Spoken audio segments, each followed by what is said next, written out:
Le récit de Isa.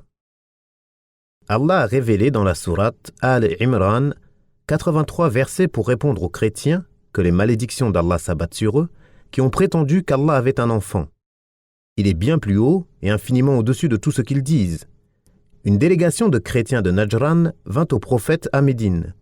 Ils se mirent alors à parler de leur fausse croyance en la Trinité, en prétendant qu'Allah est le troisième de trois, que sont l'Esprit Saint, Isa et Maryam.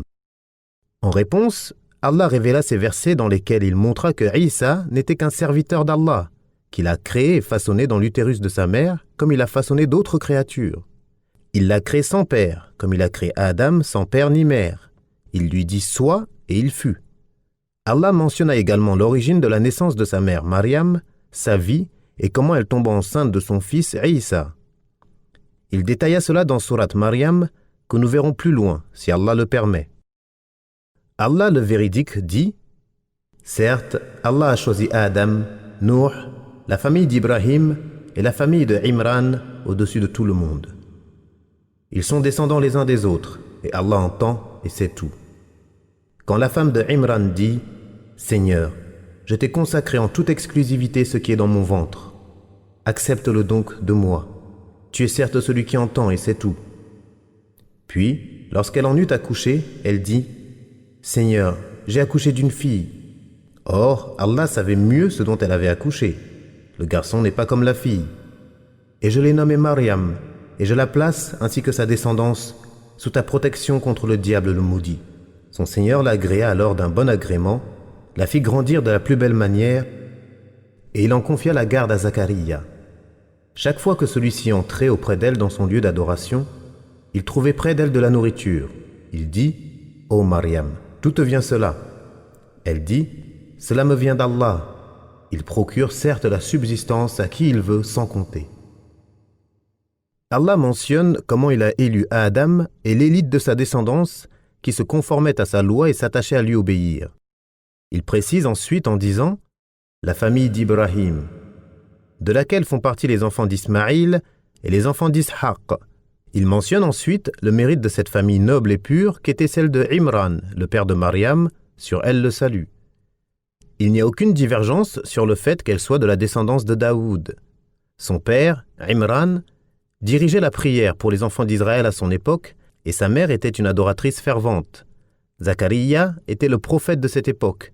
Il était l'époux de Ashia', la sœur de Maryam, d'après la majorité des savants. La naissance de Maryam. Allah dit, elle dit, « Seigneur, j'ai accouché d'une fille. » Or, Allah savait mieux ce dont elle avait accouché. On a également lu ce verset de la sorte, « Or, Allah sait mieux ce dont j'ai accouché. » Le garçon n'est pas comme la fille, c'est-à-dire au service de Baytul Maqdis, car à cette époque, les gens consacraient certains de leurs enfants au service de Baytul Maqdis. Et je l'ai nommé Maryam. Ce verset a été utilisé par les savants comme preuve de la permission de nommer son enfant le jour de sa naissance, comme cela est authentifié du prophète, lorsque Anas lui apporta son frère nouveau-né et que le prophète lui frotta le palais avec du sucre de date et qu'il le nomma Abdullah. Samura rapporte également que le messager d'Allah a dit « Tout nouveau-né est lié à un sacrifice que l'on doit faire pour lui au 7e jour où on va également le nommer et lui raser la tête. » Allah dit « Je le place ainsi que sa descendance sous ta protection contre le diable, le maudit. » Allah l'exauça de la même manière qu'il accepta son vœu. L'imam Ahmed rapporte, d'après Abu Huraira, que le prophète a dit « Tout nouveau-né est touché par le diable à la naissance. C'est pourquoi il se met à pleurer, sauf Maryam et son fils. » Abu Huraira ajoute « Lisez à ce propos, je la place ainsi que sa descendance sous ta protection contre le diable, le maudit. » Ahmed rapporte également d'après Abu Huraira que le prophète a dit « Le diable frappe de son doigt chaque nouveau-né des enfants d'Adam, sauf Maryam bint Imran et son fils Isa. » Ahmed rapporte aussi d'après Abu Huraira que le prophète a dit « Tout enfant mis au monde par sa mère est frappé au flanc par le diable, sauf Maryam bint Imran et son fils. Ne voyez-vous pas comment le nouveau-né pleure en venant au monde ?» On lui répondit « Oui, ô messager d'Allah. » Il dit « Ces pleurs proviennent du coup que porte le diable sur son flanc. » L'imam Ahmed rapporte, d'après Abu Huraira, que le messager d'Allah a dit « Chaque fils d'Adam est frappé par le diable à la naissance. Sauf Isa ibn Maryam, le diable voulut le frapper, mais il frappa dans le voile de protection. » Maryam sous la garde de Zacharia. Allah dit « Son Seigneur l'agréa alors d'un bon agrément, la fit grandir de la plus belle manière et l'en confia la garde à Zacharia. » De nombreux exégètes mentionnent que lorsque sa mère la mit au monde, elle l'enveloppa et l'apporta au temple pour la confier aux adorateurs qui y résidaient. Mais elle était la fille de leur imam et celui qui dirigeait leurs prières. Ainsi ils se disputèrent sa garde. Ce qui apparaît est qu'elle ne la confia qu'après l'avoir allaitée et alors qu'elle était enfant. Lorsqu'elle la leur apporta, ils se disputèrent à son sujet. Et Zacharia, qui était leur prophète à cette époque, voulut jouir de cette faveur dans la mesure où son épouse était la sœur de la mère de Maryam, ou sa tante, selon une autre version. Mais ils refusèrent et lui demandèrent de participer avec eux au tirage au sort, ce qu'il fit. Le destin joua alors en sa faveur, et il gagna l'honneur de prendre Maryam sous sa garde. Ceci car la tante maternelle est comme la mère. Allah dit « Et il en confia la garde à Zacharia », c'est-à-dire en le faisant gagner au tirage au sort, comme Allah dit « Ce sont là des nouvelles de l'invisible que nous te révélons. » Car tu n'étais pas là lorsqu'ils ont jeté leur calame pour décider qui prendrait en charge Maryam. Tu n'étais pas là non plus lorsqu'ils se disputaient. On rapporte que chacun d'eux prit son calame, plume taillée dans le roseau, sur lequel était inscrit son nom, et le mit dans une urne. On appela ensuite un enfant non pubère qui en tira un. Ce fut celui de Zacharia. Et ils demandèrent à refaire un tirage, cette fois en jetant leur calame dans le fleuve, et celui dont le calame voguerait à contre-courant l'emporterait. Ils s'exécutèrent, et le calame de Zacharia vogua à contre-courant alors que les autres suivaient le cours de l'eau. Ils lui demandèrent de procéder à un troisième tirage en disant cette fois que celui dont le calame suivrait le courant alors que les autres le remonteraient serait lui le gagnant. Là encore, Zacharia l'emporta, et c'est lui qui eut la garde de Maryam puisqu'il était celui qui en était le plus en droit, légalement et par la force du destin. Allah dit « Chaque fois que celui-ci entrait auprès d'elle dans son lieu d'adoration, il trouvait près d'elle de la nourriture. Il dit « Ô Maryam, d'où te vient cela ?» Elle dit « Cela me vient d'Allah. Il procure certes la subsistance à qui il veut sans compter. » Les exégètes ont dit que Zacharia lui réserva un endroit noble dans le temple où elle seule pouvait accéder. Elle y adorait Allah et remplissait ses obligations d'entretien du temple lorsque son tour arrivait. Elle restait en adoration nuit et jour, au point de devenir un exemple de piété et de dévotion parmi les enfants d'Israël.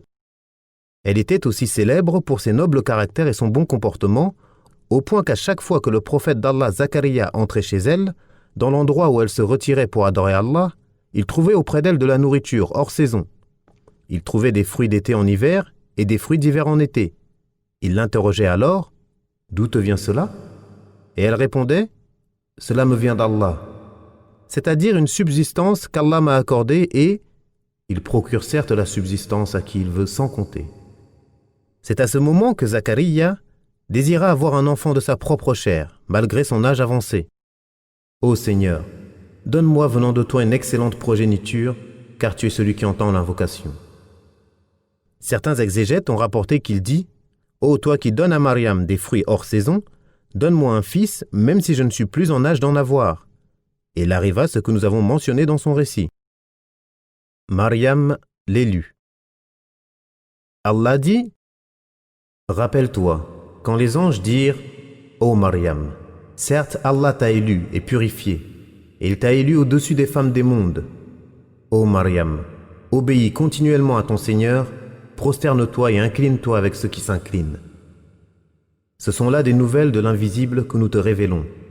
Car tu n'étais pas là lorsqu'ils ont jeté leur calame pour décider qui prendrait en charge Maryam, tu n'étais pas là non plus lorsqu'ils se disputaient. Rappelle-toi quand les anges dirent « Ô Maryam, voilà qu'Allah t'annonce une parole de sa part. Son nom sera le Messie, Isa ibn Maryam, illustre ici-bas comme dans l'au-delà et parmi les rapprochés d'Allah. Il parlera aux gens dans le berceau et en son âge mûr, et il sera du nombre des vertueux. » Elle dit « Seigneur, comment aurais-je un enfant alors qu'aucun homme ne m'a touché ?» Allah dit « C'est ainsi. Allah crée ce qu'il veut. Quand il décrète une chose, il lui dit seulement « sois » et elle est. aussitôt. Et Allah lui enseignera le livre, la sagesse, la Torah et l'évangile. Et il sera le messager aux enfants d'Israël et leur dira: en vérité, je suis venu à vous avec un signe de la part de votre Seigneur. Pour vous, je façonne avec l'argile la forme d'un oiseau, puis je souffle dedans, et par la permission d'Allah, cela devient un oiseau. Et je guéris l'aveugle de naissance et le lépreux, et je ressuscite les morts par la permission d'Allah. Et je vous apprends ce que vous mangez et ce que vous amassez dans vos maisons. Voilà bien là un prodige pour vous, si vous êtes croyants. Et je confirme ce qu'il y a dans la Torah révélée avant moi, et je vous rends licite une partie de ce qui était interdit. Et j'ai certes apporté un signe de votre Seigneur. Craignez Allah donc, et obéissez-moi. Allah est incontestablement mon Seigneur et votre Seigneur. Adorez-le donc, voilà le chemin droit. Allah mentionne que les anges ont annoncé à Mariam qu'elle était élue au-dessus de toutes les femmes de son temps et qu'il l'a choisie pour être la mère d'un enfant qui naîtra sans père. On lui annonça aussi qu'il serait un noble prophète. Il parlera aux gens dans le berceau, c'est-à-dire dès son plus jeune âge en appelant les gens à l'adoration d'Allah l'unique, mais aussi lorsqu'il sera d'un âge avancé, ce qui prouve qu'il allait arriver à l'âge mûr et appeler à Allah. Quant à Mariam, on lui ordonna de multiplier les adorations, de se mettre debout en prière, de se prosterner, de s'incliner devant Allah, afin d'être digne de cette faveur et reconnaissante pour ce bienfait. On rapporte qu'elle priait au point que ses pieds se fendillaient, qu'Allah soit satisfait d'elle et lui accorde sa miséricorde, ainsi qu'à sa mère et à son père. Les anges dirent: Ô Mariam, certes Allah t'a élu et purifié, c'est-à-dire des actes vils, et il t'a accordé de belles manières. Et il t'a élu au-dessus des femmes des mondes. Le sens désigne sûrement les femmes de son époque, comme Allah dit à Moussa: Je t'ai choisi parmi tous les hommes. Ou encore, à propos des enfants d'Israël, c'est avec discernement que nous les choisîmes parmi tous les peuples de l'univers. Il est connu qu'Ibrahim est meilleur que Moussa et que Muhammad est meilleur que d'eux, de même que cette communauté est la meilleure de toutes les communautés et qu'elle est plus nombreuse que celle des enfants d'Israël, plus savante et plus pieuse que tout autre. Il est également possible que sa parole, et il t'a élu au-dessus des femmes des mondes, ait un sens général et que Mariam ait été la meilleure des femmes de tous les temps. Car, si on admet qu'elle ait été prophétesse, elle ainsi que Sarah, la mère d'Ishaq et la mère de Moussa, car les anges lui ont parlé et fait une révélation, comme c'est l'avis d'Ibn Hazm et d'autres, alors rien n'empêche que Mariam soit meilleure que Sarah et la mère de Moussa, en raison du sens général de ce verset, et il t'a élu au-dessus des femmes des mondes, puisque rien ne s'y oppose, et Allah est plus savant. Par contre, si l'on suit l'avis de la majorité des savants, rapporté par Abul Hassan al-Ash'ari et d'autres d'après Ahl as-Sunnah wal-Jama'a, selon lequel la prophétie est spécifique aux hommes et qu'il n'y a aucune prophétesse, le plus haut degré de Mariam serait d'être une véridique, comme Allah dit: le Messie, fils de Mariam, n'était qu'un messager. Les messagers l'ont précédé et sa mère était une véridique. De ce fait, rien ne s'oppose à ce qu'elle soit la meilleure de toutes les femmes véridiques de tout temps, et Allah est plus savant. De plus, son nom fut mentionné avec ceux de Asiya bint Muzahim, épouse de Pharaon, Khadija bint Khuwaylid et Fatima bint Muhammad, qu'Allah les agrée toutes. L'imam Ahmad ainsi qu'Al-Bukhari, Muslim, At-Tirmidhi et An-Nasa'i rapportent, par de nombreuses chaînes de transmission d'après Ali ibn Abi Talib, que le messager d'Allah a dit: les meilleures des femmes sont Mariam bint Imran et Khadija bint Khuwaylid. L'imam Ahmad rapporte également d'après Anas que le messager d'Allah a dit: les 4 meilleures femmes de l'univers sont Mariam bint Imran, Asiya l'épouse de Pharaon, Khadija bint Khuwaylid et Fatima bint Muhammad. L'imam Ahmad rapporte d'après Abu Huraira que le messager d'Allah a dit: les meilleures des femmes à avoir monté des chamelles sont les femmes pieuses de Quraysh. Elles sont les plus affectueuses envers les jeunes enfants et celles qui préservent le mieux les biens de leurs époux. Abu Huraira ajouta: et Mariam n'a jamais monté de chamelle. Abu Ya'la al-Mawsili rapporte d'après Ibn Abbas que le messager d'Allah traça 4 traits à terre, puis dit: savez-vous ce que c'est? Les compagnons dirent: Allah et son messager sont plus savants. Il dit: les meilleures femmes du paradis sont Khadija bint Khuwaylid, Fatima bint Muhammad, Mariam bint Imran et Asiya, l'épouse de Pharaon. Abul Qasim al-Baghawi rapporte d'après Abu Salama que Aïcha dit à Fatima « Te souviens-tu quand le messager d'Allah t'a fait pleurer puis t'a fait rire ?» Elle répondit « Il m'a annoncé qu'il allait mourir et c'est pourquoi j'ai pleuré. Puis il m'a annoncé que je serais la première de sa famille à le rejoindre et que je serais la maîtresse des femmes du paradis, sauf de Maryam bint Imran, alors j'ai ri. » Et ce hadith a un fondement rapporté par Al-Bukhari et Muslim. L'imam Ahmad rapporte d'après Abu Saïd que le messager d'Allah a dit « Fatima est la maîtresse des femmes du paradis, sauf de Maryam bint Imran. » L'essentiel est que cela montre que Fatima et Maryam bint Imran sont les meilleures parmi ces 4 femmes. Puis on peut penser que Maryam est meilleure que Fatima ou qu'elles ont un rang similaire. Mais un hadith, si on admet son authenticité, appuie le premier point de vue. Il est rapporté par Ibn Asakir, d'après Ibn Abbas, le messager d'Allah a dit « La maîtresse des femmes du paradis est Maryam bint Imran, puis Fatima, puis Khadija, puis Asiya, l'épouse de Pharaon. » Si cette formulation contenant « puis » est authentique, cela appuie un des 2 avis que nous avons mentionnés, et les versions faisant uniquement apparaître la conjonction « et » ne s'y opposent pas, et Allah est plus savant. Quant au hadith rapporté par Ibn Mardaweh, d'après Qurah, le messager d'Allah a dit « De nombreux hommes ont atteint la perfection, mais uniquement 3 parmi les femmes, Maryam bint Imran, Asiya l'épouse de Pharaon, et Khadija bint Khuwaylid. Et le mérite de Aïcha sur les autres femmes est pareil au mérite du Tharid sur les autres mets. » Quant au hadith rapporté par Abu Musa al-Ash'ari, selon lequel le messager d'Allah a dit « De nombreux hommes ont atteint la perfection, mais parmi les femmes, seule Maryam bint Imran et Asiya, l'épouse de Pharaon. Et le mérite de Aïcha sur les autres femmes est pareil au mérite du Tharid sur les autres mets. » Il s'agit d'un hadith authentique, rapporté par Al-Bukhari et Muslim. Sa formulation montre que seules Maryam et Asiya ont atteint la perfection féminine. Mais il se peut que cela concerne leur époque seulement, car chacune d'elles a élevé un prophète dans son enfance. Asiya a élevé Moussa, celui à qui Allah s'est adressé directement, tandis que Maryam a élevé son fils, le serviteur et messager d'Allah. Et rien n'empêche que d'autres femmes aient atteint la perfection dans cette communauté, comme Khadija et Fatima. Khadija a été au service du messager d'Allah avant la révélation durant 15 ans, et après la révélation durant plus de 10 ans. Elle était pour lui le plus sincère conseiller, lui offrant sa personne et ses biens qu'Allah l'agrée d'elle. Quant à Fatima, la fille du messager d'Allah, elle eut plus de mérite que ses sœurs, car elle vécut la disparition du prophète, tandis que ses sœurs sont mortes de son vivant.